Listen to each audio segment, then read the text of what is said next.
Well, it was a great challenge because the old vicarage was very large.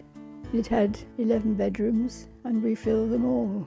And it was all too much, really, to cope with. Anyway, when the time came and we heard about home movers, we thought that was ideal, and it certainly was. She made the whole business so easy. Every single cupboard in every single room was packed to the rafters with stuff. The first thing I observed as a carer was that Homemover were very attentive to Jill. They got to know her, reassuring her that the things that mattered to her were identified and they were going to come across to the new home. So there was none of that real worry that could have been there without them, without Homemover.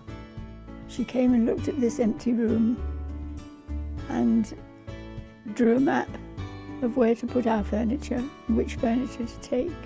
She drew a map of each piece of furniture and brought it here and put it on the carpet so we could just picture it as it was going to be. What happens? You're moving somebody from a 5, 6, 11 bedroom Victorian mansion into a 1, 2 bedroom apartment, and it's very, very, very difficult for them to visualise what's going to fit. So you start off by finding out what they want to take, and then you actually have to work out whether it's going to fit or not. And it's only by actually laying things out like this that you get a proper idea of how it's going to work. And then if you've got a walker or a wheelchair or anything else, you can actually literally wheel yourself around to make sure it's going to work.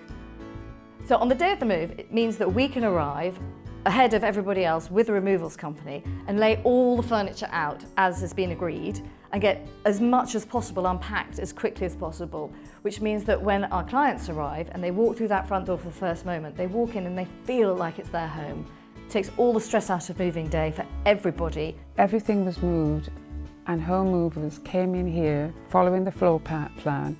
Everything was put in place and we came over and we just met a place completely furnished and ready to walk straight into. It was remarkable. Well, I've got lots of little tiny pieces that I'm very fond of that belong to my grandmother. I wanted to take them with me, and they all arrived in good order, and the display cabinet as well, and it was reassembled here just as it was before. They took photos of the contents of the display cabinet so that they'd know exactly where to put it when they got here.